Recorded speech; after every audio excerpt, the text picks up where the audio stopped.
네, 여러분 안녕하십니까? 저는 한신대학교 사회혁신경영대학원 원장을 맡고 있는 이기호라고 합니다.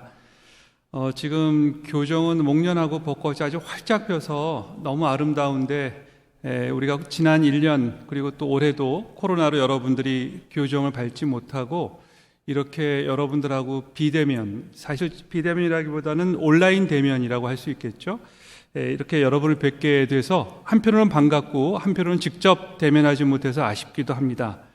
오늘 그래서 여러분들하고 같이 나눌 대화는요, 지역의 회복력과 대학의 역할이라는 주제로 지금 우리가 이 코로나 때문에 여러 가지로 힘든데 이 힘든 시점을 어떻게 극복할까? 이 극복할 수 있는 힘이 과연 지역에 있는가? 또 지역이 왜 극복할 수 있는 힘이 될 수 있는가? 그리고 거기서 대학의 역할은 무엇인가? 이제 이런 문제를 가지고 여러분들하고 함께 논의해 보려고 합니다. 여러분 지금 제 그 파워포인트 뒤로 보이는 배경은요, 이 흰구름 전망대라고 요 화계사 통해서 한 10분 정도 걸어가면 있는 전망대에서 찍은 우리 학교 교정 모습입니다. 아름답죠? 예. 곧 여러분들하고 지역의 회복력뿐만 아니라 대학도 이 코로나 시대로부터 빨리 회복이 되어서 교정에서 여러분들과 같이 이야기 나눌 수 있으면 좋겠습니다. 자, 그러면 말씀을 드리겠는데요. 그 작년 코로나 시대에 우리가 좀 돌아볼 여러 가지 공간들이 생긴 것 같습니다. 이제 4월 7일 보궐선거가 있고 내년에 또 선거가 있고 해서 아마 우리 대한민국은 또 정치에 아마 그 여러 가지로 격변기에 처하게 될 것 같습니다. 그런데 우리가 이렇게 열심히 잘 보면요, 우리가 살고 있는 이 공간이 작년 코로나로 인해서 새로운 우리가 그동안 별로 관심을 두지 못했거나 또 잘 알지 못했던 그런 새로운 공간들이 확실하게 대두가 되는 이제 그런 변화를 우리가 겪고 있습니다. 거기에 대해서 잠깐 말씀을 드리겠습니다. 하나는 우리는 그동안 모든 지금 지역도 국가 예속돼 있고 또 대학도 국가의 여러 가지 정책에 의해서 움직여지고 있습니다. 그래서 우리는 항상 우리의 공동체의 근본 단위를 국가로 생각해 왔죠. 그리고 근대화라고 하는 그 틀 속에서 지내오다가 21세기가 되면서 한국은 근대화보다 조금 더 진일본된, 다시 말하면 이제 근대화는 달성했을 뿐만 아니라 우리가 선진국 대열에 어떻게 들어가느냐, 이제 이런 논의가 벌어졌던 것 같습니다. 이제 그러면서 국가가 어떻게 하면 조금 더 사람들한테 매력적일 수 있을까? 그래서 우리가 이제는 강한 국가보다는 매력적인 국가, 그리고 국가의 품격을 논하기 시작했습니다.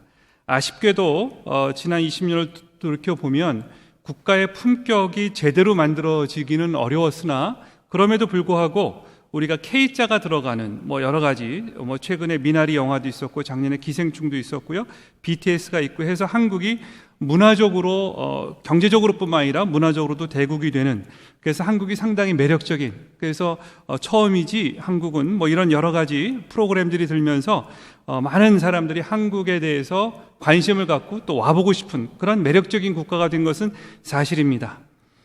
그런데 여러분 자세히 보시면 이런 국가가 매력적인 국가가 된 것은 사실은 정치 지도자가 탁월해서라기보다는 우리 시민들이 꾸준히 이뤄온 민주화, 근대화, 산업화 여러 가지가 사실은 시민들에 의해서 만들어진 것이 굉장히 크다라고 하는 것입니다.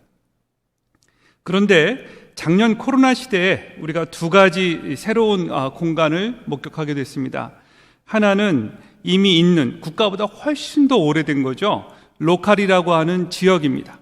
사실 이 로컬은 국가가 주인공이 돼서 근대화라는 과정 속에서 잊혀졌거나 또는 주변화가 되었거나 또는 희생이 되었거나, 그래서 이 로컬이라고 하는 공간은 사실은 잘 눈에 띄지 않는 공간이 되었습니다.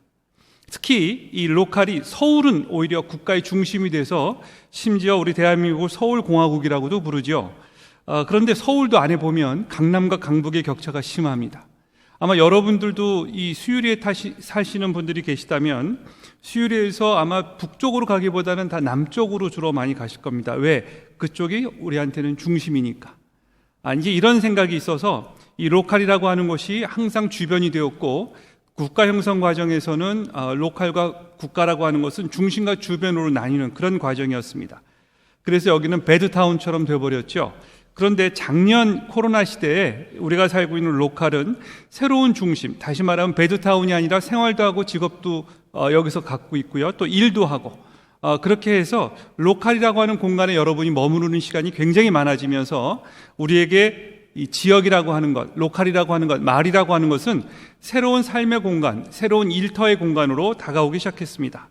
다시 말하면 이제 로컬을 어떻게 꾸며야 나의 일상이, 그리고 나의 생활이, 그리고 나의 가족이, 나의 이웃이 더 행복하고 즐겁고, 그리고 여기서 조금 더 활력 있는 그런 마을을 만들 수 있을까 생각하기 시작했다는 거죠. 따라서 코로나 시대는 우울했지만 우리에게 그동안 잊혀졌던 로컬, 잊혀졌던 나의 삶의 공간을 단순히 잠만 자고 어떤 또 다른 일터로 달려가는 곳이 아니라 우리가 함께 여러 사람들하고 즐겁게 지낼 수 있는 그런 생활의 장소로 재탄생했다는 것을 말씀드리고 싶습니다. 또 하나 21세기에 새로 생긴 공간이고 그 전부터 있었다고 얘기할 수도 있겠습니다만 본격적으로 생기기 시작한 것은 아마도 스마트폰이 활성화된 2010년 전후에서 아닌가 싶습니다. 그러고 보면 굉장히 짧죠. 우리가 국가의 역사는 예를 들어서 우리가 근대 국가 역사를 유럽 같은 경우는 한 200년, 300년 보지만 또 우리 한국 같은 경우에는 이제 해방 이후 거슬러 올라간다면 여러 가지 논란이 있습니다만 그래서 100년이 채 안 되는 그런 역사지만 이 사이버 공간은 그거의 10분의 1도 안 되는 10년 정도밖에 되지 않은 공간입니다. 그동안 이 사이버 공간은 보조적인 역할을 했었어요. 주변이 아니라 보조적인 역할을 했었어요. 그래서 사람들이 만나면 되는데 오늘 여러분들하고 저하고 같이 이렇게 온라인 수업하는 것도 보조라고 생각을 합니다. 그런데 이것은 오프라인 공간에 익숙한 사람들한테는 이런 온라인이 보조이지만 이미 온라인 공간에서 오랫동안 생활을 해왔던 사람들한테는 더 이상 보조의 공간이 아니라 이 공간 자체가 굉장히 중요한 삶의 공간이라고 하는 겁니다. 스마트폰에 쓰고 있는 시간이 어떤 조사에 의하면 5시간도 있고 8시간도 있고 굉장히 많습니다.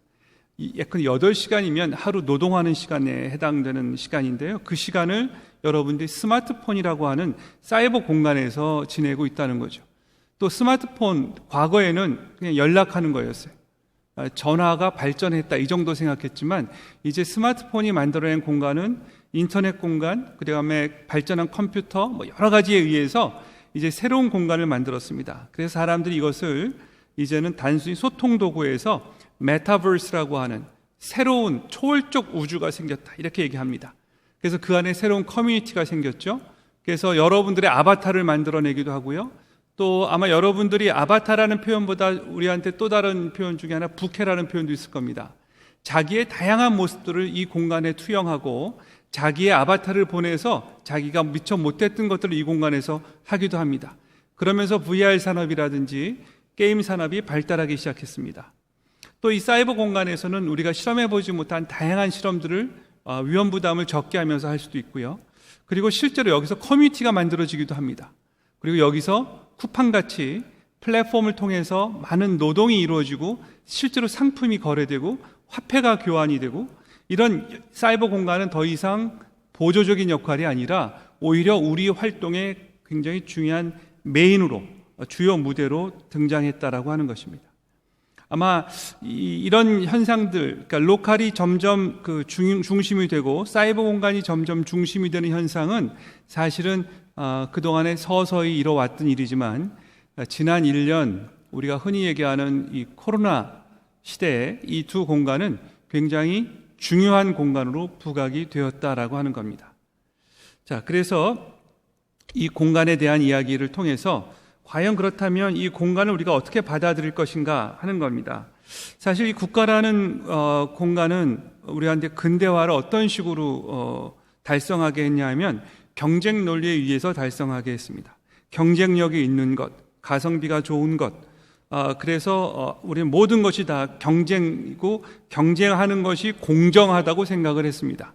우리가 기회 공정이라고 하는 것은 경쟁의 룰이 공정했느냐 하는, 그래서 이것은 여러분 대학교 입시에도 적용이 됐고요, 기업이 성장하는 데도 적용이 됐고요, 세금이 쓰이는 곳에서도 이렇게 적용이 되었습니다.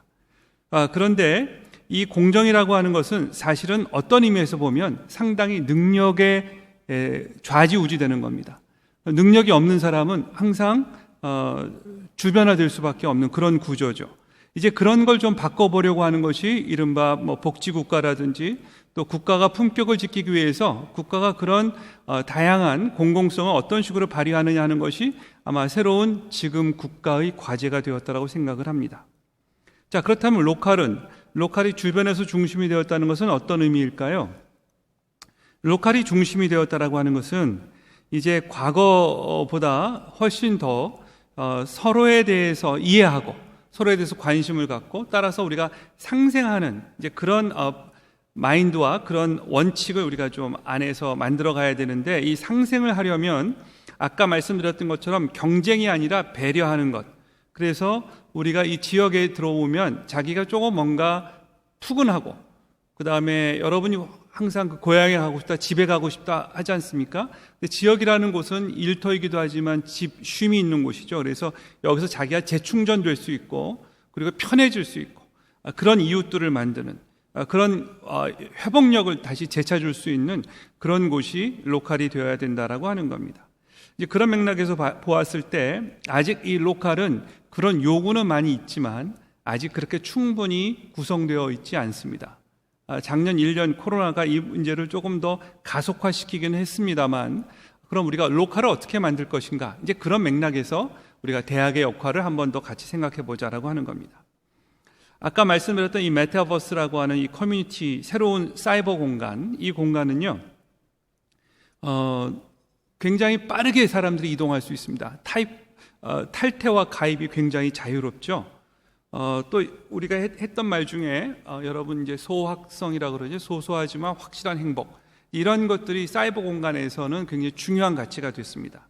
무슨 얘기냐 하면 이 사이버 공간은 여러분들이 그렇게 구속되지 않기 때문에 자기의 관심 또 즐거움, 이런 것이 굉장히 중요한 여러분이 접속하게 되는 계기라고 하는 거죠. 정보를 얻기 위한 것도 있지만 자기의 관심을 따라서 끊임없이 재구성하고, 마치 여러분이 그 브라우저 앞에 자기가 원하는 것들을 즐겨찾기를 모아놓듯이 이 사이버 공간은 여러분이 원하는 공간들을 마음대로 편집하고 여러분이 언제든지 들어갈 수 있고, 필요하면 여러분들이 다양한 자기 아바타를 만들어서 활동할 수도 있습니다. 그래서 여기에는 새로운 연결망이 됐고, 이러한 것은 과거에 로컬하고는 굉장히 대비가 되죠. 로컬은 오히려 뿌리를 내리는, 그래서 정착형이라고 한다면 사이버 공간은 유목형이에요. 그런데 이제 우리는 유목형과 정착형을 동시에 갖게 되는 이런 그러니까 이중 정체성을 우리 안에 이제 갖게 된다는 거죠. 사이버 공간에서 굉장히 날렵하게 왔다 갔다 하지만 지역에서는 굉장히 지역 안에 뿌리 내리는, 그래서 요즘에 이야기하는 10분 동네, 21분 동네, 15분 동네 얘기하는 것도 이런 로컬의 중요성을 우리가 다시 생각해 보고 있기 때문에 그렇습니다. 자, 그래서 우리 안에는 정주형, 그 다음에 유목형, 이 두 가지 정체성이 같이 움직이고 있어요. 유목형은 굉장히 빨리 움직이기 때문에 사이버 공간은 어떤 공간이 융성했다가 갑자기 확 사라지기도 합니다. 그러나 정주형인 로컬은 그렇지가 않죠. 로컬은 굉장히 천천히 움직여야 되고 꾸준히 움직여야 됩니다. 그래서 우리는 이 두 가지 이 공간에서 어떤 정체성을 갖고 갈 거냐 라고 하는 겁니다. 자, 조금만 더 말씀드리고 넘어가겠습니다. 자, 그랬을 때 우리가 이제 중요하게 생각해야 될 것 중에 하나는 이 로컬 안에서 우리가 커먼즈를 어떤 식으로 우리가 구성해 갈 것인가 하는 것들을 여러분들이 한번 고민해 보셨으면 좋겠습니다. 우리가 보통 한때 미국에서 90년대에 많이 유행했던 것 중에 하나는 소셜 캐피탈이라고 하는 단어가 있었습니다. 그런데 그 금융자산뿐만 아니라 사회적 자본, 사회적 자산, 주로 인간관계에 의해서 형성되는 사회적 자본이 대단히 중요하다. 이제 이런 개념에서 이제 커먼스라고 하는, 그러니까 다시 말하면 공동의 자산, 공동의 자산. 예를 들면 커먼스 여러분 이런 겁니다. 쉽게 얘기하면 누구도 소유할 수 없지만 누구에게나 필요한 자산. 그렇게 여러분 생각하셔도 좋습니다. 예를 들면 우리 안에 이 지구 자체가 커먼스죠. 여러분 기후변화 얘기 우리 목요 강좌에서 또 다른 선생님께서 말씀해 주실 텐데요. 기후변화 같은 것이 바로 우리가 살고 있는 지구가 커먼스이기 때문에 그렇습니다. 이 커먼스 없이 우리가 살아가기 어렵죠. 공기, 물, 햇볕, 이거 전부 다 커먼스입니다. 자, 그럼 로컬 커먼스를 우리가 어떻게 만들어 갈 것인가? 이 맥락에서 대학이 로컬 커먼스가 될 수 있을 것인가? 왜 그럼 대학은 로컬 커먼스가 되어야 하는가? 또 대학이 로컬 커먼스가 되면 대학한테는 어떤 장점이 생기는가? 오늘 그런 이야기를 여러분들하고 조금 해보려고 하는 겁니다. 제가 여기 잠깐 썼습니다만 이 커먼스를 만드는 것은 행정, 다시 말하면 공공기관, 퍼블릭 기관이 할 수도 있고요. 프라이빗, 그러니까 우리 같은 뭐라 그럴까요? 개인들 또는 뭐 민간 자본 또는 기업, 소상공인, 뭐 제가 그 밑에 쭉 썼습니다만 이 모든 사람들이 다 커먼스를 가질 수 있다는 겁니다. 다시 말하면 우리 학교는, 저는 사립대학이라는 표현을 별로 좋아하지 않습니다. 왜냐하면 사적인 것, 그래서 너무 울타리가 쳐진 느낌이 들어서. 그래서 저는 우리 한신대학교는 정신도 그렇지만 사립대학이라기보다는 밀립대학이라고 하는 것이 더 강하다, 이렇게 생각을 하고 있습니다. 자, 그런데 우리가 커먼스 그러면 공공성하고 커먼스는 어떻게 다르냐? 뭐 유사한 개념이라고 할 수가 있죠. 근데 사람들이 이제 공공성 그러면 정부라든지 세금을 내 갖고 이렇게 퍼블릭한 걸 많이 생각합니다. 근데 이 퍼블릭한 것에 대해서는 의외로 우리가 오너십이 별로 없어요. 그래서 만약에 정말 국가 예산이 퍼블릭 예산이 아니라 커먼 예산이 되려고 한다면 여러분들 스스로 거기서 오너십을 더 많이 가질 수 있고, 또 여러분들이 그것이 어떻게 쓰는지 관심도 가질 수 있고, 또 여러분이 거기에 대해서 영향력도 행사할 수 있을 때 그것이 보다 여러분들한테 공동의 자산이라는 느낌, 커먼스라는 느낌을 더 많이 가질 수가 있다는 거죠. 자, 퍼블릭이라고 하는 것은 공공기관이에요, 사실은. 그러니까 예컨대 뭐 지방 정부라든지 우리가 뭐 세금으로 운영이 되는 이제 그런 걸 우리가 보통 퍼블릭이라고 하고, 자기 자본에 의해서 움직이는 것을 우리가 보통 민간 자본 또는 사적 자본 이렇게 얘기를 합니다. 그런데 커먼스라고 하는 것은 사적 자본이라 하더라도 커먼스를 만들 수가 있어요. 우리는 이것을 bottoms up approach라고 보통 얘기하죠. 아래에서부터 만들어낸 지역 자산이다라고 하는 겁니다. 예를 들어서 우리 한신대학교 운동장은 지역분들이 많이 씁니다. 우리 이것을 퍼블릭 자산이라고 얘기하진 않지만 밀립대학인 한신대학이 지역 사람들과 같이 공유하고 또 지역 사람들이 서로 아끼는, 그래서 아마 제가 모르긴 몰라도 우리 학교 운동장 같은 경우에는 한신대학교가 소유지만 이 공간을 쓰는 많은 사람들이 이 공간을 굉장히 아껴 쓰려고 그러고 주인의식을 갖고 있습니다. 왜냐하면 본인이 나름대로 여기에 대한 오너십이라는 걸 갖고 있기 때문에 그렇죠. 오너십이라고 하는 것은 꼭 소유해서가 아니라 내 것처럼 아끼는 마음입니다. 왜? 내가 그거를 항상 사용하고 있기 때문에. 그래서 사용 가치가 굉장히 두드러지는 어떤 공적인 것, 우리 그것을 커먼스라고 이야기할 수 있다라고 하는 겁니다. 따라서 커먼스는 탑다운 방식으로 꼭 공공기관에 의해서 만들어지는 것이 아니라 민간 자본에 의해서 만들어지는 것도 커먼스에 해당이 될 수 있다. 그래서 두 가지가 다 있다. 그래서 밀립대학이든 사설병원이든 이것이 조금 더 커먼스가 된다라고 하는 것은 사람들이 거기에 대해서 애착도 갖고 고마움도 느끼고 또 그것을 존중하고 그것을 함께 사용하는 그런 의미가 있다라고 하는 겁니다. 자, 그럼 로컬 오너십이 생긴다라고 하는 것은 어떤 의미에서는 커먼스가 되는 건데, 과연 대학이 그런 커먼스가 될 수 있을까? 이제 이런 이야기를 여러분들하고 같이 생각하면서 왜 대학이 커먼스가 되어야 될까? 또 커먼스가 되면 어떤 점이 좋을까? 이런 이야기를 여러분들하고 조금 해보려고 합니다. 예. 자, 대학과 지역, 대학도 지역을 필요로 하고 지역도 대학을 필요로 하는 그런 상생관계가 되면 저는 이게 커먼스라고 생각할 수 있다, 이렇게 얘기할 수 있겠는데요. 우리 대학은 상당히 아름답습니다. 요거는 저희 한신대학교 백석관 옥상에서 찍은 사진입니다. 우린 저층주거 지역이 수유리가 되어 있기 때문에 산이 가리지 않고 이렇게 탁 트이고 맑은 산을 볼 수 있습니다.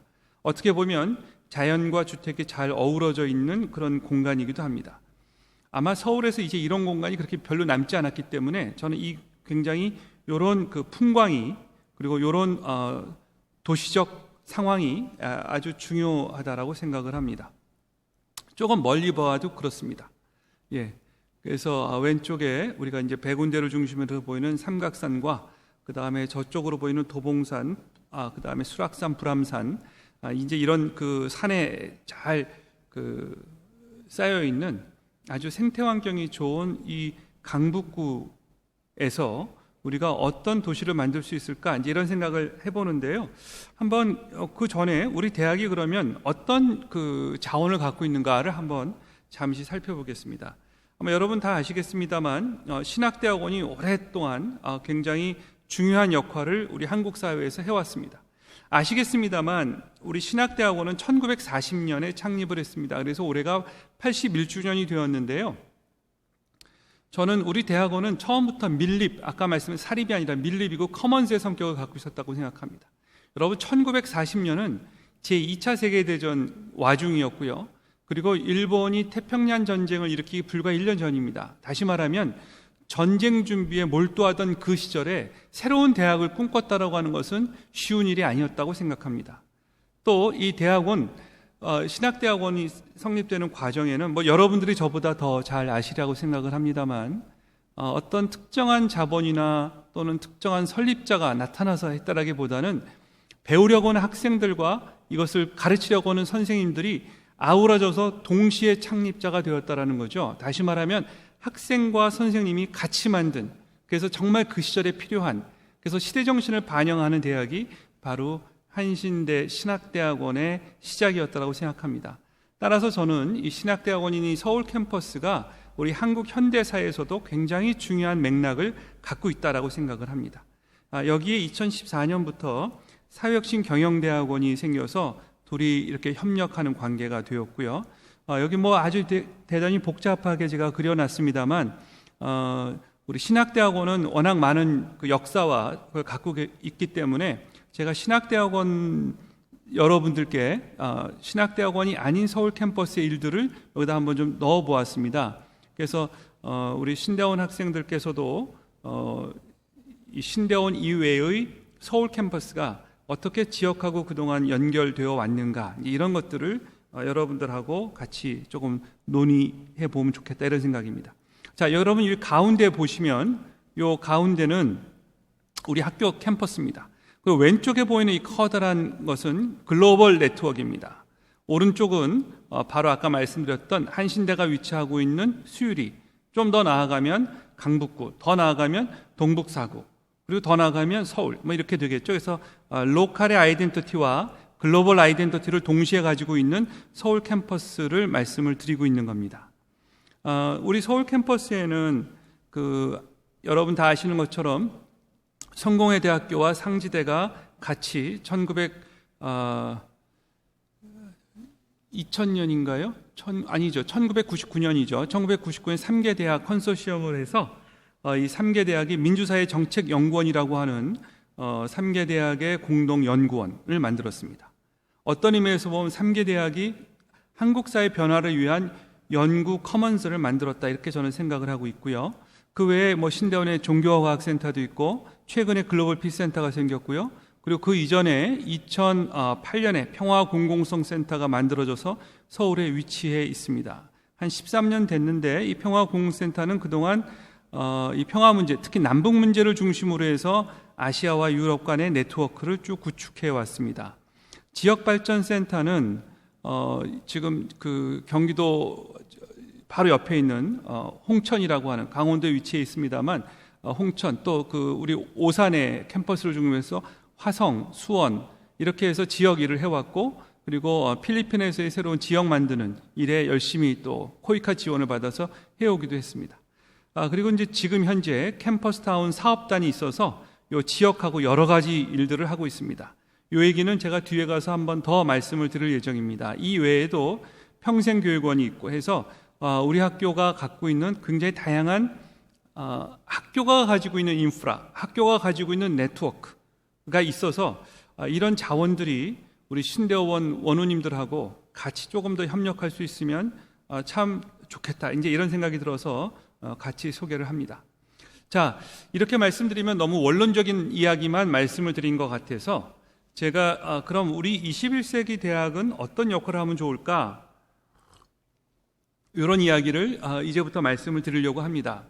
다만 만약에 우리가 오프라인으로 여러분들하고 대면 수업을 했다면 저는 여기서 한 잠깐 끊고 여러분들하고 한 10분에서 한 20분 정도 지금 우리 대학이 가지고 있는, 우리 학교가 아니라 우리나라 대학이 가지고 있는, 또는 세계까지 안 가도 좋습니다. 지금 대학이 가지고 있는 문제들을 여러분들하고 좀 논의하고 싶은데, 그건 여러분들이 많이 공감하고 있는 부분도 있을 겁니다. 제가 그래서 대학에 대한 여러 가지 문제점들을 오늘 이야기하기보다는 오늘은 21세기 대학이 어떤 방향으로 가면 좋을지, 그리고 그런 방향성에 입각해서 생각해 볼 때 왜 로컬이 중요한지, 여기에 주로 초점을 두고 말씀을 드리도록 하겠습니다. 자, 제가 생각한 21세기 지역의 회복력을 강화하고 대학이 지역하고 결합하거나 또는 대학이 하나의 커먼스가 될 수 있는 그런 방향에서의 대학의 역할을 한번 4가지 정도로 생각을 해보았습니다. 그리고 이 각 4가지에 대해서 사례를 제가 들었습니다. 이 사례는 우리하고 매우 가까운 사례이기 때문에 여러분들하고도 한번 같이 고민해보고 또 실험도 해봤으면 좋겠다, 이런 생각이 있습니다. 자, 이 로컬에서 시작을 하는데요. 일단 우리 대학이 가지고 있는 이 학문과 경건, 여러분 장공관 앞에 큰 비석으로 세워져 있죠. 학문이라고 하는 것은 진리를 탐구하는 그런 과정이기도 하고, 끊임없는 진리를 탐구하는 과정인데, 우리가 최근에는 이제 과학이라고 하는 것이 너무 실증주의에 의해서만 과학이라고 하는 것을 학문으로 받아들이는 경향성이 생겼습니다. 그런데 사실은 인문학적, 사회과학적이라고 하는 것은 꼭 그런 실증적 과학이 아니라 정말 중요한 질문에 대해서 끊임없이 우리가 묻고 성찰하고 생각하고, 그 생각이 개인의 생각에서 머무는 것이 아니라 공동으로 심사숙고하는 가운데에서 이 학문이라고 하는 것이 생긴다라고 하는 겁니다. 그런데 우리 대학에는 이 학문 옆에 경건이라고 하는 단어가 하나 더 있습니다. 경건이라고 하는 것은 여러분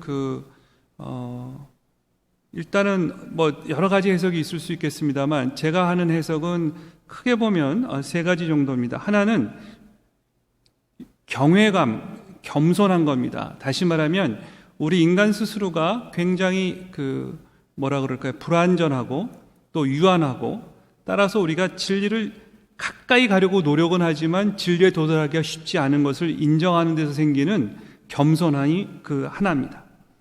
두 번째, 이 경은 뭐가 있냐 하면, 경건이라고 하는 것은 첫 번째는 이제 경외감, 겸손 이런 거라고 한다면, 또 하나는 존중입니다. 따라서 누구나 불완전하고 누구나 불확실하기 때문에 우리는 서로 함께 하지 않으면 안 된다라고 하는 것. 그래서 타인에 대한 존중이 이 안에 품어져 있다라고 생각합니다.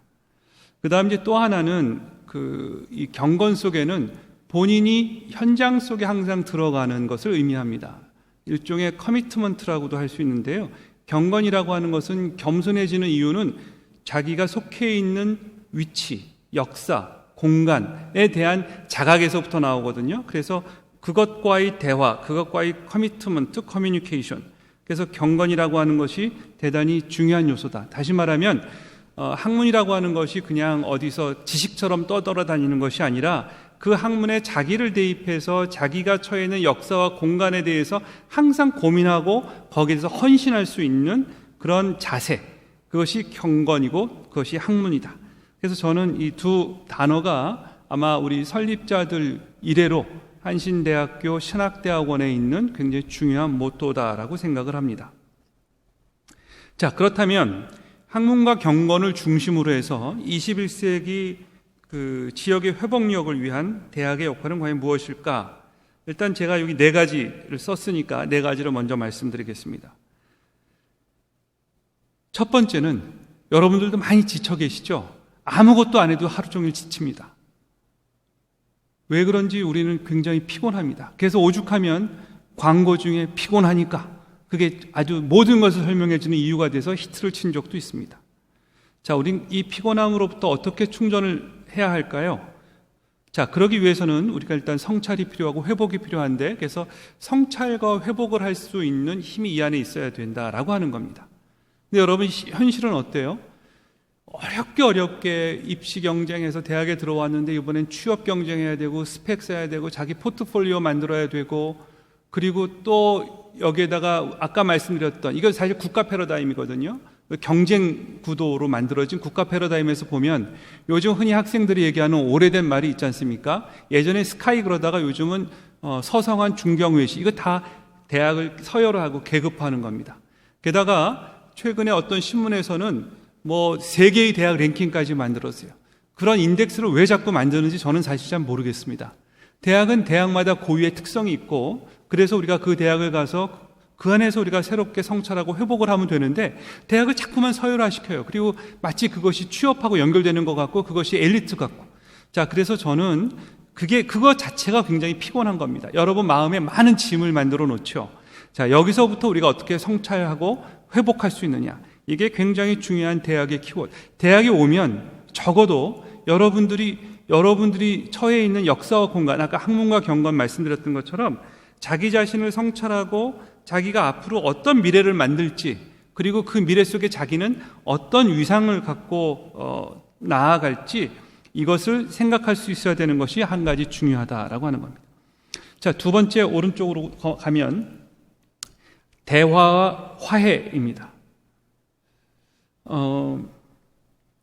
사실 인간이라고 하는 존재 자체가 대화하지 않으면 인간이 아니죠. 우리가 호모사피엔스라고 얘기하는데 여러분 왜 생각합니까? 대화할 수 있는 능력, 그리고 대화해야 여러분이 더 생각을 하죠. 여러분 소크라테스의 문답법, 대화, 뭐 이런 거 다 왜, 변증법, 이거 다 뭡니까? 이거 사실 대화거든요. 아까 말씀드렸던 것처럼 우리는 진리를 잘 모르기 때문에 끊임없이 대화를 하는 겁니다. 근데 대화라고 하는 것은 윽박지른다거나 그 다음에 논리로 남을 압도하는 것이 아니라, 문자 그대로 대화라고 하는 것은 서로 마주한다, 다시 말하면 서로의 인격적 존중을 이해하는, 차이를 인정하는 데서 시작하는 것이 대화입니다. 그게 경건의 자세이기도 하죠. 그래서 대화를 통해서 우리가 새로운 변증법적 새로운 것을 만들어가는 것, 그것이 사실은 화해라고 하는 겁니다.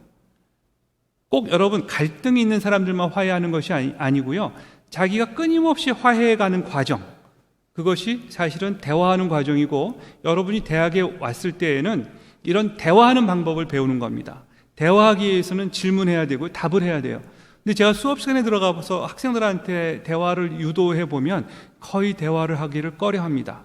우리는 그동안 이런 대화 화해에 대해서 끊임없이 어떤 걸 당해왔어요? 정답이 있다라고 하는 그런 생각을 받아왔고, 정답을 알아야 여러분이 점수를 잘 받고, 점수를 잘 받아야 경쟁력이 높아지는, 그래서 항상 정답이 있다라고 하는, 마치 그것이 진리인 것처럼, 사실 진리는 아무도 모르는데 그렇게 교육을 받아온 것이 한국 교육의 함정이 아닐까, 이런 생각이 듭니다. 그래서 대학에 오면 더욱더 여러분들이 대화의 능력을 키울 수 있고, 대화의 능력이 커져야 화해할 수 있는데, 여러분 지금 선거판 한번 이제 보십시오. 과연 대화할 수 있는 능력이 있는가? 국회를 보면 우리가 알 수 있죠. 저 사람들이 대화를 하고 있는가? 청문회도 마찬가지입니다. 대화가 실종된 사회는 사실은 경직된 동맥경화가 걸린 사회하고 똑같습니다. 근데 대학에서도 만약 이걸 못한다고 한다면 어디서 대화를 할 수 있겠어요? 자, 그게 두 번째 21세기 대학이 풀어야 될 숙제라고 생각합니다. 자, 세 번째는요, 오렌지색으로 올라가 보시죠. 공감과 우애입니다. 우리가 누구한테, 사실 이것은 맹자가 얘기했던 성선설하고도 연결됩니다. 이 심퍼시, 영어로는 심퍼시라고 얘기하죠.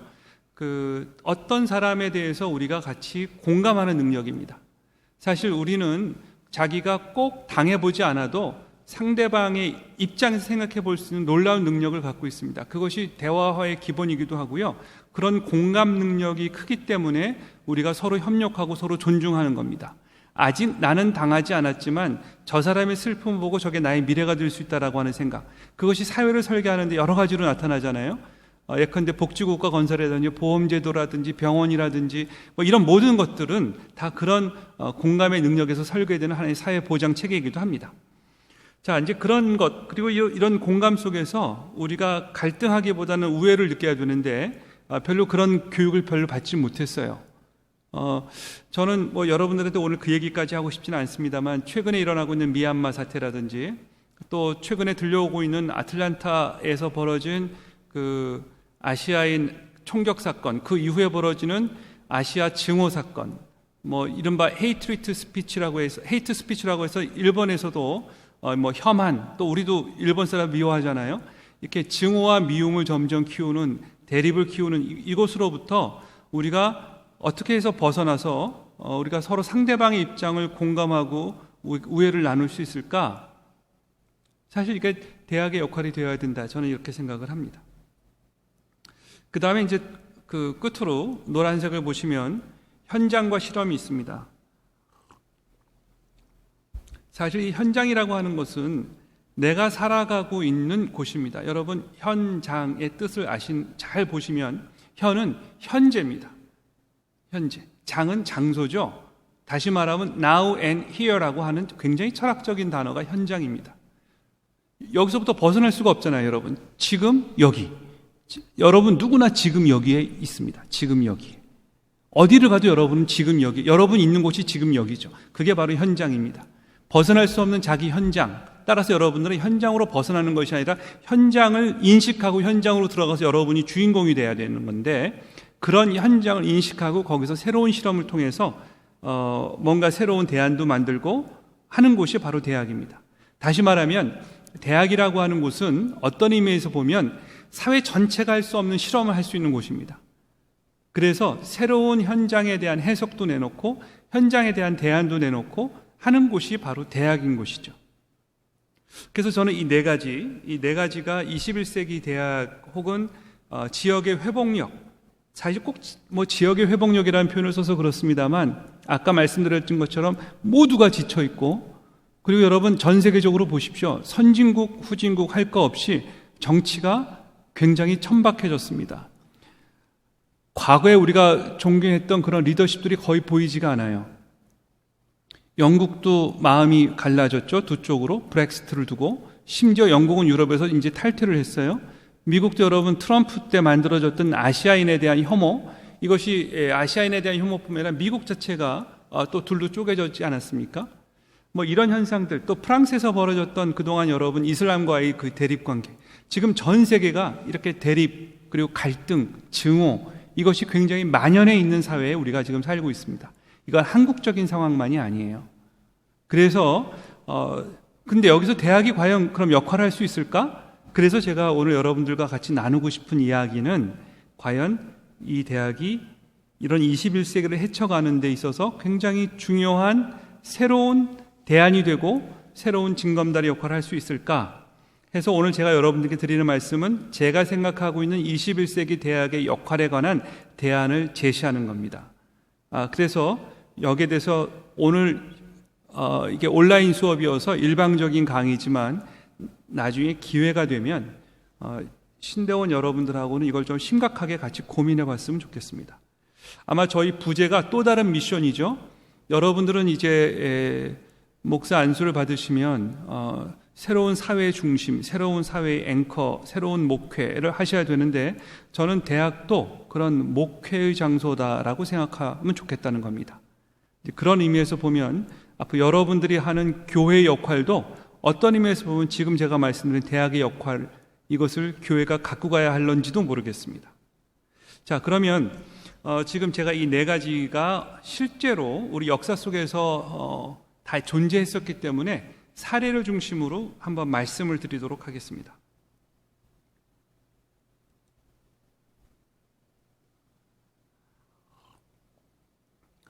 아시는 분은 아실지 모르겠습니다만 이 성찰과 회복, 북아일랜드에 있는 평화공동체 코리밀라 이야기입니다. 이 코리밀라라고 하는 곳은 여러분들 중에 혹시 가보신 분도 아마 계실 거예요. 나중에 혹시 가보신 분이 없으시면 여러분이 지금부터 신청을 하시면 아마 내년쯤에는 전 세계에서 여기서 자원봉사하겠다는 사람이 너무 많아서 여기는 지금 코리밀라 방문객이 연 7,000명이라는, 여기 방문객이라고 하는 것이 자원봉사하러 몰려오는 사람들이고요. 실제로 많은 사람들이 와서 잠깐 활동을 하고 갑니다. 여기 왜 올까요? 자기 충전과 자기 성찰을 위해서 많이 들어옵니다. 자, 이 코리밀라에 관해서 제가 잠깐 말씀을 드리면 오른쪽 위에 지도가 보이죠? 이 장소의 중요성인데 이 코리밀라와 제가 잠시 뒤에 이제 우리 요 수유리에 있는 지금 현재 우리 기장이 갖고 있는 요 아카데미 하우스에 대해서도 잠깐 말씀을 드리려고 합니다. 이 코리밀라라고 하는 곳은 굉장히 아름다운 곳입니다. 조화의 언덕인데 이 언덕은 해안가에 있어서 그냥 여기서 바로 그냥 바다를 바라볼 수 있고요. 여러분이 보시는 것처럼 지도 북아일랜드 위쪽에 있기 때문에 날이 맑은 날은 건너편 스코틀랜드가 그냥 육안으로도 보입니다. 저는 여기를 몇 번 갔기 때문에 본 날도 있고 못 본 날도 있습니다만, 자, 이 코리밀라는 사실은 여기 1965년 제2차 세계대전이 끝나고 20년이 지난 무렵에 만듭니다. 근데 65년에 갑자기 만든 것이 아니라 제2차 세계대전이 끝나고 많은 사람들이 과연 우리한테 무엇이 필요한가 가지고 심사숙고를 합니다. 여러 해 심사숙고를 해서 코리밀라라고 하는 이 장소와 그리고 이런 공간을 만들었다라고 하는 거죠. 이 코리밀라를 창립한 분은 레이 데이비스라고 하는데 잠시 뒤에 나오니까 그 전에 제가 파워포인트에서 말씀드리고 싶은 것은 여기 써 있는 거 몇 가지 좀 말씀드리겠습니다. 제가 이것은 신문 기사를 인용한 건데요. 일단 코리밀라의 미션은 Transform Division Through Human Encounter, 사람들과의 만남을 통해서 이런 갈등과 분열을 우리가 화해와 평화로 전환시키는 것. 그래서 일종의 사회 변화를, 그러니까 소셜 트랜지션을 이뤄내자는 겁니다. 이건 어떻게 보면 에큐메니즘하고도 아주 유사하고요. 또 지금 우리 대학에 있는 세스트 과정하고도 연결되어 있기도 합니다. 예. 그리고 이런 평화는 그렇게 거창하지 않다라고 하는 거죠. 지금 여러분 밑에 보시면 이 젊은 사람들이 모여서 대화하고 발표하고 토론하는 장면이 있고요. 가운데 코리밀라 지금 코리밀라 여러분 가보시면 해안가에 집이 여러 채가 있습니다. 대화의 방이 있고 사무실이 있고 또 사람들 교육하는 방이 있고 또 기숙사처럼 되어 있는 곳도 있고요. 따라서 사실은 크게 보면 우리 학교 캠퍼스가 딱 그렇습니다. 우리 기숙사 있죠, 밥 먹는 데도 있죠, 사무실도 있죠, 예배당도 있죠. 따라서 어떻게 보면 한신대학교 신학대학원은 북아일랜드에 있는 코리밀라 같은 공간이 될 수 있는 곳이기도 하고 또 실제로도 그렇습니다. 자, 일단 여러분들 화면을 좀 보실까요? 예, 여기 데비 빌리지라고 보이시죠? 예, 이 공간은 좀 특이한데요. 이 공간은 여러분 보시면 세 군데로 나눠져 있습니다. 이 가운데로 들어가시면 이 가운데가 큰 대화의 집이고요. 이쪽과 이쪽. 그래서 서로 다른 두 사람이 양쪽에 들어가서 지내다가 가운데 와서 서로 대화를 하는 겁니다. 여러분 이 집을 조금 더 보여드릴까요? 예, 이렇게 들어와서 여기서 이 공간을 보시면 굉장히 자유롭습니다. 다시 말하면 이쪽에서 자기들끼리 충분히 비밀을 유지하고 서로 대화할 수 있어요. 그러나 또 나와서 335 얘기할 수도 있어요. 그런가 하면 여기 대화의 공간이 있어서 서로 양자회담하듯이 모여서 이야기도 할 수 있습니다. 그리고 밖에 여러분 창 너머로 바다가 보이죠? 저 건너편이 스코틀랜드고 아주 전망이 좋은 그런 곳입니다. 따라서 자연의 일부로서, 그러니까 아까 경건이라는 표현을 썼는데 스스로 경건함을 가질 수 있는 곳이기도 합니다. 자연이 주는 에너지, 자연이 주는 풍광 속에서 그런 경건함이 우리의 대화를 훨씬 더 북돋아 준다는 거죠. 그러다가 여기도 아주 재미있는 예배당이 있는데요. 이 예배당은 마치 소라 속을 들어가듯이 가면서 명상을 할 수 있게끔 되어 있는 그런 나선형 구조를 가지고 있습니다. 안에 들어가면 굉장히 도움형으로 되어 있는데 소리가 울리기도 합니다. 자, 보실까요? 이런 예배당도 있습니다. 둘러 앉을 수도 있고요. 아주 재미있는 곳입니다. 자, 그렇다면 이 코리밀라에서 어떻게 성찰을 할 수 있을까요? 지금 옆에 보시는 이 분이 레이 데이비스라고 하는 분인데요. 이 레이 데이비는 사실은 북아일랜드 사람으로서 드레스덴에서 대량 공습과 학살이 있을 때 그것을 목격했던 겁니다. 그 목격한 이후에 그 충격 그리고 그 영향으로 가장 무서운 것은 저런 그 인간에 대한 학살뿐만 아니라 그 학살 과정에서 사람들이 누리는 공포와 좌절이다라고 하는 것을 알게 된 거죠. 그래서 이런 것들을 우리가 극복하기 위해서 과연 다시 말하면 2차 세계대전에서 받았던 마음의 상처를, 그런 트라우마를 어떻게 극복하고 새로운 공동체를 만드는 에너지를 만들 수 있을까라고 생각했던 것이 코리 밀러를 만들게 된 핵심이라고 하는 겁니다.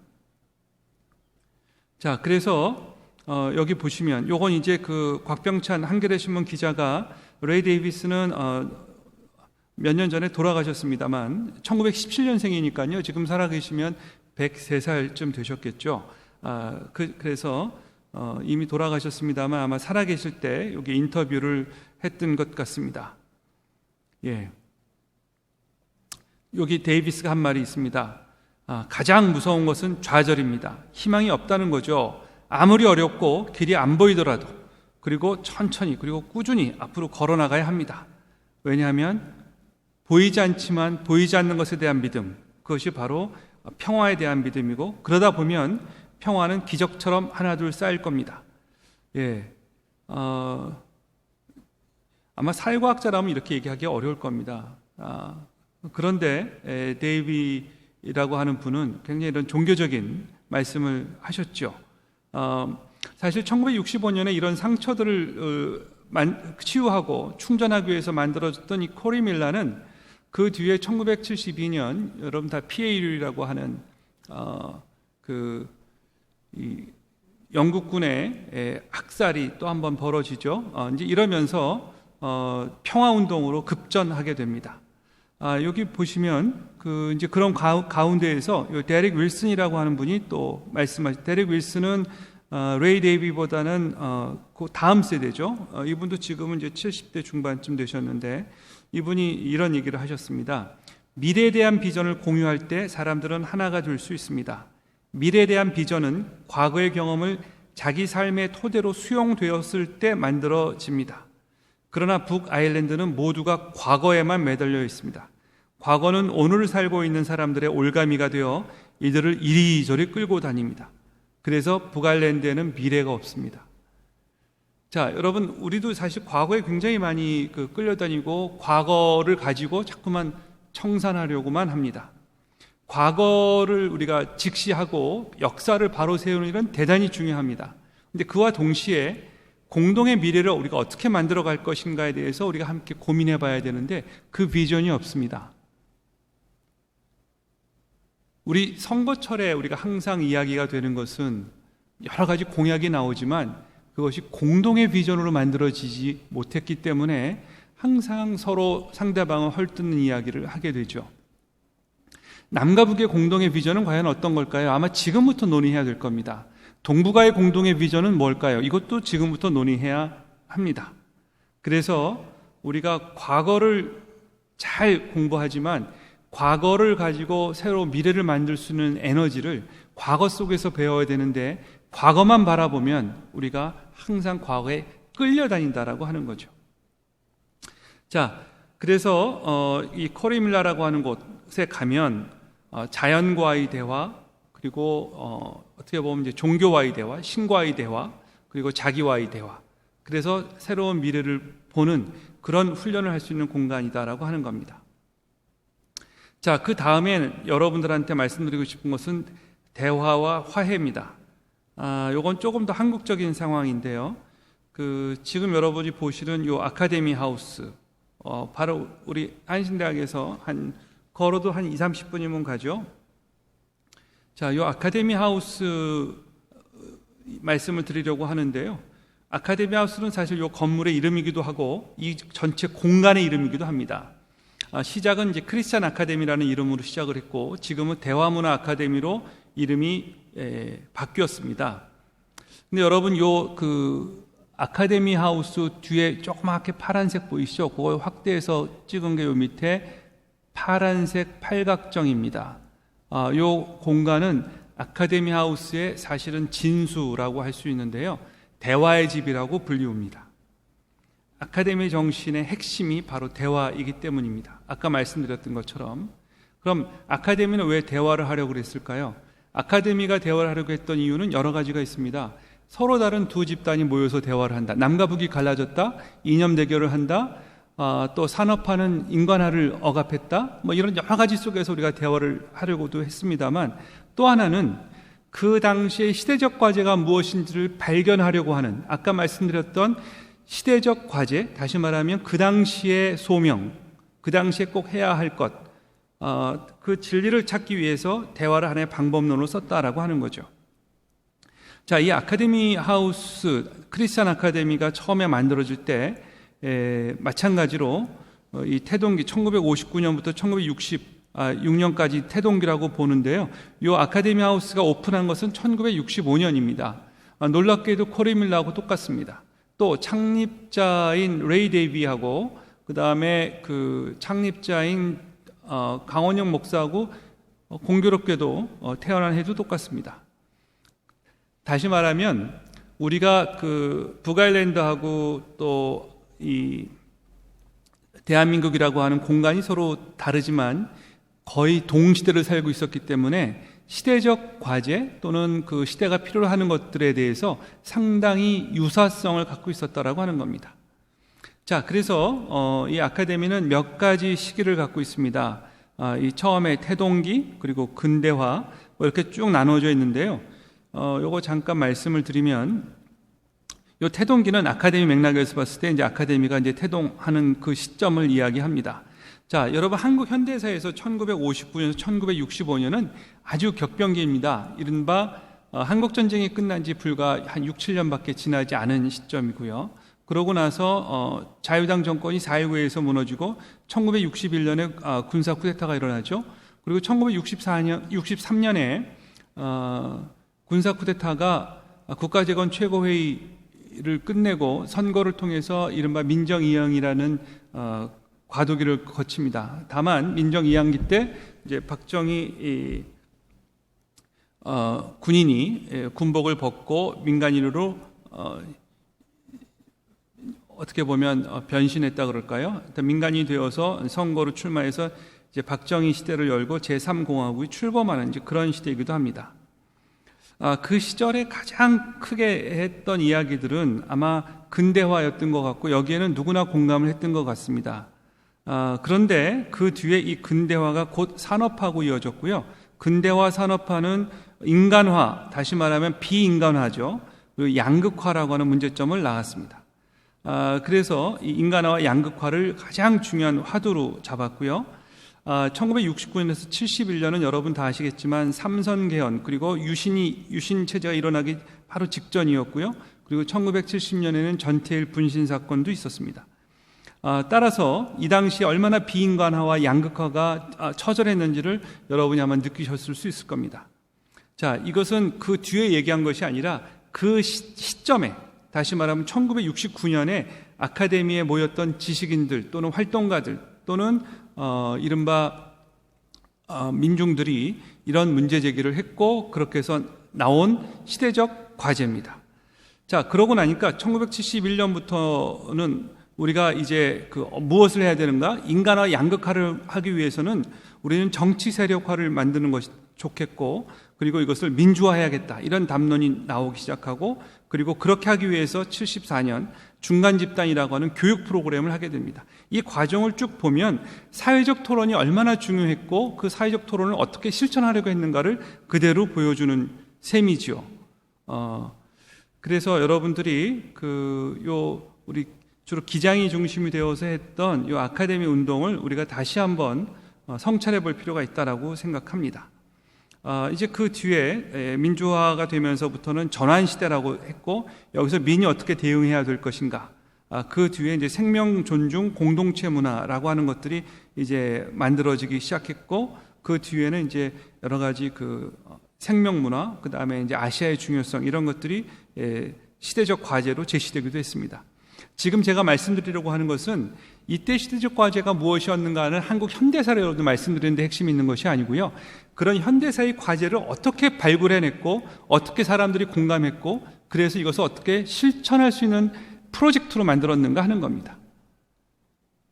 뒤집어서 얘기하면 우리의 대학이 지금의 시대를 어떻게 보고 있는가에 대해서 내놓는 그런 수업 또는 그런 어떤 대학의 과제, 이런 것들이 보이냐 하는 겁니다. 사실 지금 대학은 대부분 정부가 내놓는 프로젝트들을 하기에 바쁘지요. 그래서 오히려 대학이 자기들의 어떤 지식과 전문성을 가지고 이런 역사의 통전성, 통찰력 이런 걸 통해서 보는 것이 중요한데, 그러려면 대화가 중요하다는 말씀을 드리고 있는 겁니다. 당시 크리스찬 아카데미는 그래서 아까 말씀드렸던 것처럼 이런 그 시대적 요구에 대응하기 위해서 새로운 비전과 전략들을 세웠습니다.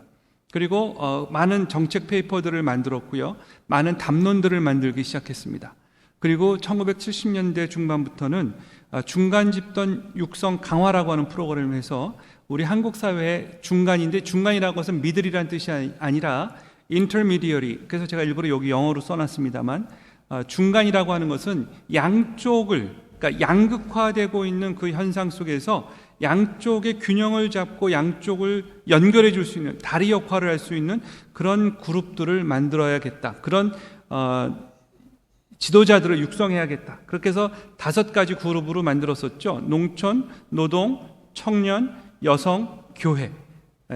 제가 자세한 얘기는 하지 않겠습니다. 그 당시에 이 5개의 영역이 한국 사회를 변화시킬 수 있는 굉장히 중요한 한국 사회의 영역이다라고 보았고, 이 5개의 영역이 조금 더 자기의 집합적 목소리, 그리고 자기 스스로가 어떤 커뮤니티를 만들 수 있도록 리더십을 그 안에서 육성하는 것, 그리고 그 과정이 전체주의적이거나 교조적이 되지 않고 대화라고 하는 방법을 통해서 서로가 끊임없이 성찰함으로써 공동의 심사숙고와 공동의 대화의 결과로서의 어떤 대안을 만들어낼 수 있도록 노력했다라고 하는 겁니다. 그래서 간단하게 말씀을 드리면, 크리스찬 아카데미 교육은 크게 보면 당시 이제 크리스찬 아카데미가 내걸었던 그 사업 방식이 4가지가 있었습니다만, 제가 보기엔 2가지입니다. 하나는 교육이라고 하는 것, 또 하나는 대화. 그리고 이제 이 과정 속에서 연구 조사하고 이것을 이제 출판했다라고 하는 거죠. 그리고 이 2가지를 통해서 뭘 했느냐 하면, 하나는 그 사회적 담론을 만들고 정책 대안을 만들고 새로운 비전을 만들어냈다라고 하는 것이 굉장히 중요하다라고 하는 겁니다. 그리고 동시에 이런 비전을 만들어내면서 그것을 실행할 수 있는 새로운 리더십, 그리고 기존의 리더들한테는 힘을 실어주고 격려하고 그들이 대화할 수 있는 능력을 조금 더 주고, 그들이 보지 못한 것들을 볼 수 있도록 자꾸 불러내서 또 대화의 장으로 불러내고, 서로 대화함으로써 다른 영역들 간의 대화도 이루어짐으로써 사회적인 임팩트를 만들었다는 것이 대단히 중요하다고 하는 겁니다. 한번 사진으로 잠깐 볼까요? 옛날 사진들을 제가 모아봤는데요. 자, 항상 이렇게 둘러앉습니다. 뭐 좀 사람이 많으면 2줄 정도로 하지만 이렇게 그 엇갈리게 해서 누구나가 다 주인공이 될 수 있도록, 그래서 중심이 없는 대화, 누구나가 중심이 되도록 만드는 대화의 방법을 취했다라고 하는 거죠. 그리고 이 팔모정 뒤에 가면 아까 코리밀라처럼, 코리밀라는 바다를 바로 볼 수 있는데 여기는 바로 산이잖아요. 산에 가서 계곡 소리도 듣고 잠깐 머리도 식혔다가 또 다시 대화를 하기도 합니다. 당시 이 대화 모임에 열심히 참여했던 이어령 선생은 그래서 이 대화의 집 이름을 먹고 자고 대화하고, 뭐 이제 그래서 먹자 말, 뭐 이렇게 하자, 순우리말로 먹고 자고 말하고 대화하고, 다시 말하면 대화가 그렇게 쉽게 끝나지 않으니까 1박 하면서 또 다음 날까지. 근데 우리 사실 요즘은 너무 바쁘니까 대화를 용건만 얘기하고 끊습니다. 그러니까 깊이 있는 대화를 하기가 어렵죠. 근데 당시 이 아카데미 하우스는, 그리고 코리밀라는 이제 그런 공간을 제공했다라고 하는 겁니다. 아마 지금 이 공간은 지금은 없어졌습니다만, 그 중간 집단 육성을 하는데 기여했던 수원에 있었던 사회교육원입니다. 여러분, 이 사회교육원도 여기 기역자로 되어 있죠. 이 팔모정도 그렇습니다만 서로 다른 사람들이 편안하게 들어가서 가운데서 대화할 수 있도록 공간 구조를 만든 겁니다. 그래서 건축 설계할 때부터 대화에다가 초점을 두었던 셈이죠. 요 왼쪽 요건 이제 기공식 할 때의 모습입니다. 예. 맨 왼쪽에 있는 분이 당시 이게 65년이니까 아마 50이 조금 안 된 48의 강원영 목사님이시고요.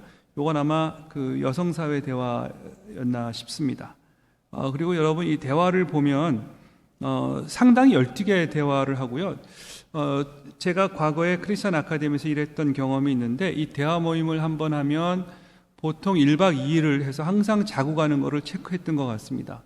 왜냐하면 첫날 사람들이 처음부터 대화를 아무리 훈련된 사람도 모인 사람들의 눈치를 보게 돼 있어요. 내가 지금 이야기하는 것이 맞는지.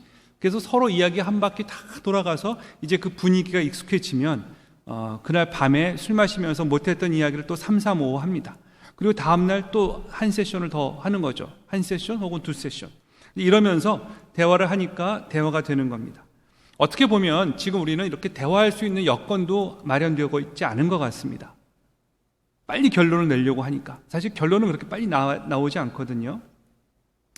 자, 이런 대화는 아까 말씀드렸던 나중에 중간 집단 육성으로도 가지만 여러분 보시는 것처럼 여기 청담 스님이라든지 또 김수환 추기경이라든지 뭐 여기 뒤에 보니까 이문영 선생님도 계신데 뭐 이런 그 여러 원로들이 모이기도 하고요. 그런가 하면 아까 여러분들한테 말씀드렸던 중간 집단 교육 보면 굉장히 다이나믹합니다.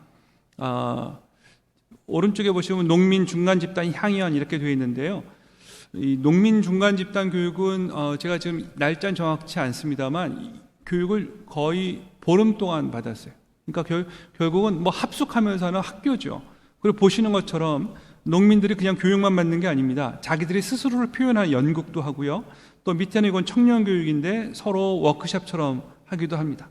그리고 여러분, 이건 이제 그 당시의 교실인데 우리처럼 그냥 여러분이 듣는 사람으로 나눠져 있지 않고 강사가 이야기하고 나면 바로 토론할 수 있도록 디귿자 혹은 원탁형으로 되어 있습니다. 이건 아마 여성사회 중간 교육인 것 같은데요. 그래서 사람들이 율동도 하고 또 밥도 먹고 대화도 하고 그래서 이런 교육이 이루어졌다는 거죠. 사실 대학도 여러분 그 원래는 대학이 기숙사로 들어와서 여러분들이 일상을 같이 하는 그런 곳이었죠.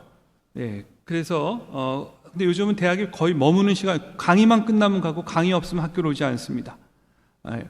그러니까 대학이 공동체가 되기가 어렵고 지역사회에 뿌리 내리기가 어려운 그런 구조다라고 하는 겁니다. 자, 그래서 대화의 중요성, 우리가 어떻게 하면 다시 진리를 가까이 가는 그리고 경건을 우리가 찾아올 수 있는 그런 대화를 할 수 있는가? 근데 이건 지역에서는 가능하다고 저는 생각합니다. 자, 그 다음에는 그 공감과 우애입니다. 요건 조금 그 다른 나라 사례를 제가 갖고 왔습니다. 여러분들 그 에라스무스 들어보셨죠? 네덜란드의 인문학자입니다. 15세기에서 16세기에 활동했던 아주 유명한 분이시고 우신예찬 그리고 뭐 토마스 모어하고도 교류가 굉장히 많았다라고 합니다. 그래서 어떻게 보면 근대 르네상스를 연 아주 대표적인 인문학자이기도 하죠. 이 에라스무스라고 하는 인물을 중의적으로 표현하기 위해서 에라스무스 프로젝트라고 하는 것을 유럽이 만듭니다. 이 에라스무스는 여러분 보시는 것처럼 유러피언의 ER, 근데 커뮤니티는 그냥 유러피언 커뮤니티가 ER입니다. 그 다음에 요 액션 스킴인데 뭐냐 하면 유럽 공동체를 위한 행동 행동 설계, 행동의 축, 행동의 근간, 행동의 앵커 뭐 이렇게 생각하셔도 좋을 것 같아요. 그것은 뭐냐 하면 For the mobility of university students, 대학생들을 대학생들이 여러 곳을 다니는 겁니다. 현장도 가고 대학의 다른 나라도 가고 도시와 도시를 움직여서 대학생이 한 곳에만 정주하지 않도록, 아까 제가 메타버스 말씀드리면서 유목형 말씀드렸는데요. 이 대학생들이 한 대학에 들어가서 나는 그 대학생이다라고 하는 것이 아니라 대학 자체가 유니버스한 거죠. 정말 돌아가는 거죠. 한 세계로. 그래서 아주 평등하게 그리고 보편성을 획득할 수 있도록. 여러분 유니버설이란 말이 뭐예요? 보편성이라는 거죠. 누구나가 다 공통적으로 가지고 있는, 그래서 유니버시티가 한 대학이 갖고 있는 유니만 강조하는 것이 아니라 verse를 강조하는 겁니다. 그래서 보편성을 강조하는 것이 에라스무스 프로젝트의 핵심입니다. 자, 그럼 에라스무스 프로젝트 조금 말씀드려 볼게요. 자, 이것은 이제 오늘날의 유럽 연합이 만들어진 전체 과정입니다. 아까 제가 한국 현대사를 이야기하는 것이 초점이 아니었듯이 오늘 여러분들한테는 제가 EU가 어떻게 EU가 됐는가에 대한 유럽의 통합사를 말씀드리려고 하는 건 아닙니다. 그러나 대체로 이 유럽이 만들어지는 과정은 이런 역사적인 기점들이 있었다라고 하는 겁니다. 지금의 EU는 2009년 리스본 조약에서 유럽 연합이 되었지만 올 1월부터죠. 올 1월부터 실효가 발효가 돼서 영국은 이제 떼어져 나갔습니다. 다시 말하면 EU가 만들어졌지만 EU가 또 하나의 진통을 겪고 있는 셈입니다. 자, 여러분 다 아시는 것처럼 석탄 철강 공동체로부터 시작해서 EU가 만들어집니다. 자, 기왕에 여러분 전체 과정은 모르셔도 되고요. 여기 �schengen 조약이니 등등 여러 가지가 있습니다만, 자, 유럽이 전쟁이 끝나고 나서 우리가 다시는 전쟁을 하지 않으려면 어떻게 해야 될까라고 생각해 보니까 아까 제가 모두에 말씀드렸던 유럽 안에 커먼스를 만들었으면 좋겠다. 다시 말하면 유럽에 대해서 누구나 오너십을 갖는, 그리고 유럽에 서로 존중하고 비밀이 없고 그래서 서로 공유를 우리가 할 수 있다면 굳이 우리가 뭐하러 전쟁하겠는가? 그럼 무엇을 우리가 커먼스로 만들까? 이 당시 전후의 가장 중요한 것은 이제 가난으로부터 회복하는 것, 그리고 다시 산업시설을 복구하는 것, 생활세계를 복구하는 건데 이 당시의 자원은 석탄이었어요. 석유가 이제 아주 본격적인 자원이 되기 시작한 것은 70년대입니다. 그래서 이 당시에는 이제 석탄이 굉장히 중요한 자원이었기 때문에 석탄을 어느 나라가 계속해서 독점하게 되면 이것이 무기로도 갈 수 있고, 그러지 말고 이것을 우리가 공유하자. 그래서 이제 유럽은 석탄 철강 공동체라는 것부터 시작하죠. 그래서 석탄과 철강, 군수산업도 될 수 있고 산업시설도 될 수 있는 가장 중요한 자원을 커먼스로 만든 것이 유럽 공동체의 시작입니다. 자, 그렇게 해서 자원을 공유하기 시작하면서 유럽이 점점 컸어요. 그러다가 1980년대가 되니까 유럽에서 무슨 생각을 하기 시작하냐면, 자, 이제 우리가 한 국가, 다시 말하면 국가에 의한 시민을 만드는 것이 아니라 유럽이라고 하는 좀 보편적 시민을 우리가 양성하면 어떨 것인가, 이제 이런 고민들을 하기 시작합니다. 그런데 센 나라들, 예를 들어서 영국, 프랑스, 독일은 별로 호응하지 않겠죠. 왜냐하면 자기 나라만으로도 충분하니까. 그런데 네덜란드라든지 벨기에라든지 작지만 강한 나라, 우리 강소국이라 그러죠. 그런 나라들하고 굉장히 여러 가지 논란을 거치면서 1981년, 그러니까 1989년 베를린 장벽이 무너지기 훨씬 전에 유럽에서 시범적으로 운영을 합니다. 예를 들면 간단하게 얘기하면 이런 겁니다. 여러분이 한신대에 입학을 했지만 옆에 있는 성신대학에 가서 수업을 들을 수도 있고, 또 부산에 있는 부산대학에 가서도 들을 수 있도록 대학이 협정을 하는 겁니다. 그렇게 해서 이제 시범 사업을 해보니 그 효과가 굉장히 좋았다라고 느낀 겁니다. 그래서 1981년부터 1986년까지 유럽의 어느 대학에 들어간 학생들은 이제 그 대학의 학생으로서, 우린 아까도 말씀드렸지만 대학을 서열해 놨기 때문에 이거 열기가 쉽지 않을 겁니다. 예를 들어서 여러분이 한신대 왔는데 서울대 가서 마음대로 들을 수 있다. 그럼 굳이 서울대 가려고 하겠어요? 이제 이런 또 반발이 있겠죠. 그래서 쉽지 않지만 유럽은 그걸 허문 겁니다. 사실 이 역사를 다 말씀드리려면 더 거슬러 올라가야 됩니다. 68혁명도 올라가야 되는데 어쨌든 오늘 그런 얘기를 생략하고요. 이 시범 프로그램에 대한 효과가 좋아서 결국 영국, 프랑스, 독일도 적극적으로 여기에 참여하기 시작합니다. 그렇게 해서 1987년에서 1988년까지 거의 유럽에 있는 많은 학생들이 참여를 했고요. 2013년에는 300만 명이 넘는 학생들이 이 에라스무스 프로젝트에 참여했다라고 합니다. 엄청난 학생들이 참여한 겁니다. 다시 말하면 여러분 생각해 보세요. 우리 지금 교환학생 제도가 있어서 우리 잠깐 갔다 오지만 이 에라스무스 프로젝트에 의하면 여러분들은 학생들만 다니는 것이 아니고요. 교수들도 다닐 수 있어요. 직원들도 다닐 수 있어요. 그래서 서로의 대학의 장점과 시스템을 배우고 패컬티를 공유하는 겁니다. 다시 말하면 한 대학이 가지고 있는 고유한 자산을 그 대학만 갖고 있는 것이 아니라 유럽의 커먼즈로 만드는 것이죠. 그래서 어떻게 보면 인텔렉추얼 커먼즈를 만들고 인텔렉추얼 커먼즈 안에서 학생들이 성장하는 겁니다. 그러니까 다언어를 쓸 수가 있어요. 나는 프랑스 학생이지만 내가 독일 가서 수업을 듣고 싶고 독일어를 배우는 겁니다. 그리고 가면 차별하지 않고 언제든지 학교에서 오픈을 하고 듣게 하는 거죠. 이제 이런 사업을 쭉 하다 보니까 이게 이제 인기가 높고, 그리고 1989년에는 이제 동서독이 또 되니까 동독도 에라스무스 프로젝트에 이제 점차 들어오기 시작합니다. 이제 그러다 보니까 이제 몇 가지 문제점들은 많이 있죠. 이제 그래서 이제 예를 들어서 1999년에 그런 문제점들을 해결하기 위해서 이태리 볼로냐에서 모여서 학점들을 통합적으로 관리할 수 있도록 학점을 이제 스탠다드화 시킵니다. 그게 볼로냐 프로세스인데, 이제 이렇게 해서 유럽의 고등교육이라고 하는 그 시스템이 만들어지고 여러분이 어디 가든 학점을 다 인정받을 수 있도록 그렇게 만들기 시작합니다. 예. 자, 그래서 2009년까지 46개의 나라가 참여했고요. 5,600개의 어떤 기관들, 대학 포함해서 기관들이 여기에 참여했고요. 그리고 2009년까지 총 합이 1,600만 명의 학생들이 그런 에라스무스 교육의 혜택을 받았다라고 하는 겁니다. 자, 이제 이렇게 하다 보니까 이 에라스무스 프로젝트가 갖고 있는 유용성, 그리고 사람들이 공감을 하기 시작했고 유러피언 시티즌십을 갖기 시작하면서 EU라고 하는 것이 굉장히 탄탄해지기 시작한 겁니다. 다시 말하면 국가 레벨에서만 정부 간에만 협력하는 것이 아니라 대학이 중간에 매개함으로써 성장 과정에서부터 타국의 문화를 이해하는, 그래서 이른바 우리가 보통 뭐 디지털 리터러시 얘기도 하고 아시아 리터러시 얘기도 하는데요.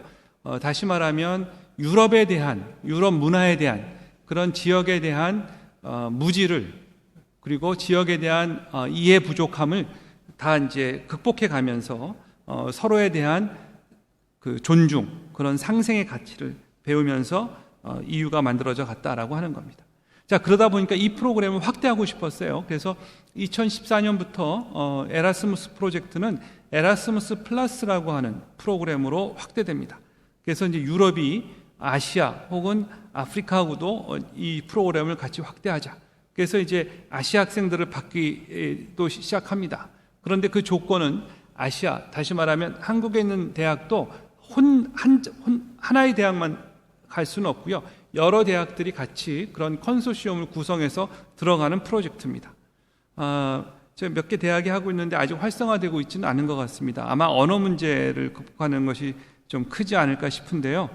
아마 언어 문제를 한다 하더라도 우리 한국 학생들이 굉장히 장점이 있을 거라고 생각합니다. 왜냐하면 여러분 가만히 보면요, 이 동북아에서 일본어를 가장 많이 배우는 그 나라가, 아니 전 세계인 것 같아요, 한국이라고 합니다. 그런데 한국에서는 가장 많이 배우는 외국어가 당연히 1위가 영어고요, 2위가 일본어가 아니라 중국어예요. 그 얘기는 무슨 얘기예요? 한국 사람들이 중국어, 일본어, 이웃 국가들 언어를 가장 많이 배우는 나라라고 하는 겁니다. 다시 말하면 우리가 여러분이 영어에 대해서는 조금 울렁증이 있다고 여러분이 많이 얘기하시지만, 그럼에도 불구하고 한국 사람들이 다언어의 가능성을 굉장히 많이 갖고 있다. 따라서 아까 말씀드렸던 아시아 공동의 미래를 구축하는 데 있어서도 우리가 중간 역할을 잘할 수 있다.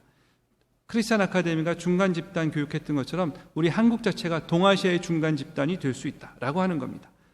자, 그리고 이제 그것이 지역하고도 연결이 되는데, 자, 그렇다면 아까 제가 말씀드린 현장으로 우리가 어떻게 들어올 것인가, 그 얘기를 말씀드리겠습니다. 여기 제가 시간이 없어서 요 일본어 번역을 못하고 그 시부야 대학에 있는 것을 그대로 가지고 왔는데요.